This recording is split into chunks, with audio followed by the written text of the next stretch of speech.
Hello everyone, Assalamualaikum. Aji share কৰিবলৈ লৈছো এটা নতুন ৰেচিপি। আজি ৰেচিপিটো হৈছে আঙুলি পিঠা, ইয়াক গাখীৰ পিঠা বুলিও কোৱা হয়। চাউলৰ গুৰিৰে বনাব পাৰি পিঠাটো।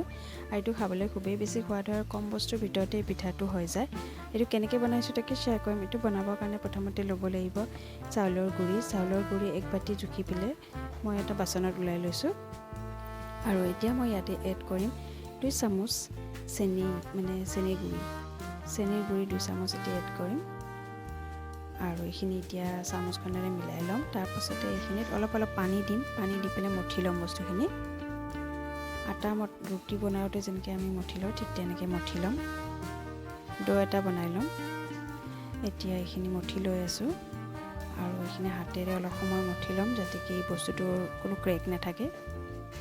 তো এনেকৈ এতিয়া কৰি লৈছো যাতে বস্তুটো একদম সমান হৈ যায়, কোনো ধৰণৰ চিন নাথাকে। আৰু এতিয়া লাৰু চেপ এটা লম, সৰু লাৰু নিচিনা উলাই পেলে। তাৰ পাছতে ইয়াক আঙুলিৰ চেপত বনাই লম। যেহেতু আঙুলি পিঠা বনাই আছো তো আঙুলিৰ চেপতে বনাই লম। কিছুমানে এইটো ৰুটিৰ নিচিনা বনাই পেলে কেঁচিৰে কাটি দিয়ে। মই কিন্তু এটা হাতেৰে কৰিছো, অলপ মোটাকে লৈছো। কিছুমানে ইয়াতকে পাতলকে বনায়, তো মই অলপ মোটাকে বনাইছো। যেনেকুৱা যাৰ ইচ্ছা সেনেকৈ বনাব পাৰে। কিছুমানে ৰুটি বেলি পেলে কাটি দিয়ে, গোল ৰুটি বনাই পেলে সাইডে পৰা কাটি যায়। তো তেনেকৈ কৰিলেও হৈ যায়, এটা চেপত হয় তেতিয়া। আৰু এনেকৈ হাতেৰে বনালে কেতিয়াবা অলপ বেছি হয়, মোটা হয়, কেতিয়াবা অলপ পাতল হয়। তো মই এনেকৈ মোটাকে এটা চেপত বনাই লৈছো। তো মোৰ এইখিনি অলমোষ্ট হ'ব হৈছে আৰু কেইটামান হৈ যাব।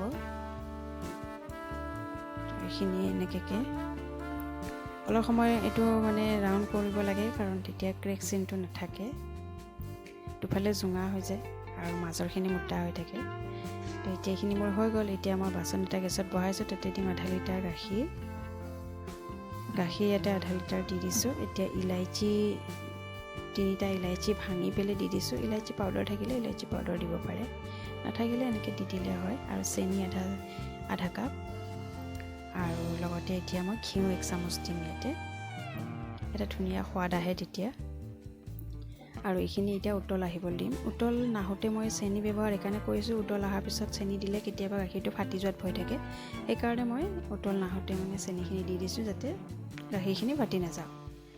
এতিয়া এইখিনি উতল আহি গৈছে, ভালকৈ উতলিয়ে গৈছে, দুবাৰমান ফুলি আহিছে। তেতিয়া মই দি দিছোঁ ইয়াতে আঙুলি পিঠাকেইটা এটাকৈ দি আছোঁ। গোটেইখিনি একেলগে যদি দি যাওঁ তো এটাৰ লগত লাগি ধৰিব পাৰে। সেইকাৰণে এটাকৈ বেলেগ ঠাইত দিছোঁ যাতে গাখীৰখিনি লগাৰ পিছত বস্তুটো আৰু নালাগে।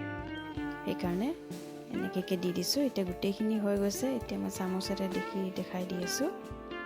এইটো দেখিছে, এতিয়া উতলি আছে। এইটো মই 15-20 মিনিটলৈকে উতলাই ল'ম এইখিনিক। আৰু গাখীৰখিনি একেবাৰে কম কৰি দিম যাতে গাখীৰখিনি একদম পাতল, গাখীৰটো একদম মোটা হৈ যায়, যাতে ক্ৰীমৰ নিচিনা এটা চেপ আহি যায় আৰু বস্তুটো খাবলৈ খুবেই বেছি সোৱাদ হয়। তেতিয়া ক্ৰীম যেনেকুৱা হৈ যায়। তো এনেকৈ 15-20 মিনিট ইয়াক ফুটাই ল'ম পূৰা।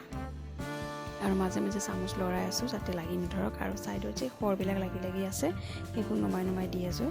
সেইবোৰ দিলে কি হয়, গাখীৰটো মোটা হোৱাত ইজি হয়। খৰবিলাক নামি গ'লে তো সোনকালে গাখীৰটো ডাঠ হৈ আহে। তো এনেকৈ এতিয়া লাহে ফুটি গাখীৰটো উতলি পূৰা একদম কমি আহি আছে। এতিয়া দেখিছে একদম কমি গৈছে, আধা লিটাৰৰ পৰা 1 পোৱা এনেকুৱা হৈ গৈছে, 200 গ্ৰাম এনেকুৱা হৈ গৈছে। তো এতিয়া এইখিনি অলমোষ্ট হ'ব হৈছে। এতিয়া আঁতৰাই দিম। অলপ যেতিয়া ঠাণ্ডা হৈ যাব বস্তুটো, দৈ যেনেকুৱা টাইপত হয় নহয়, গোট মাৰি যায়, ঠিক তেনেকুৱা হৈ যায়, ডাঠ হৈ যায় পূৰা। তো এইখিনি এতিয়া নমাই কিনে অলপ সময় ঠাণ্ডা হ'ব দিম। দেখিছে একদম ডাঠ হৈ গৈছে গাখীৰটো। আৰু এনেকুৱা কৰি খালে খুব বেছি সোৱাদ হয়। পাতল গাখীৰত খোৱাতকৈ এনেকৈ খালে বেছি ভাল লাগে। সেইকাৰণে গাখীৰৰ পৰিমাণটো অলপ বেছি হ'লে ভাল হয়। এতিয়া মই বাতি এটাত নমাই দিছোঁ। ঠাণ্ডা হোৱাৰ পাছত একদম পূৰা ডাঠ হৈ গৈছে। তো এইটোৱে আছিলে মোৰ আজিৰ ৰেচিপি। এনেকুৱা খালে খুব বেছি টেষ্টি লাগে আৰু এইটো কম সময়ৰ ভিতৰত বনোৱা ৰেচিপি হয়। আপোনালোকে যিবিলাকে নাজানে তেওঁলোকে ট্ৰাই কৰিব পাৰে, বহুত সহজ পদ্ধতিত হৈ যায় এইখিনি।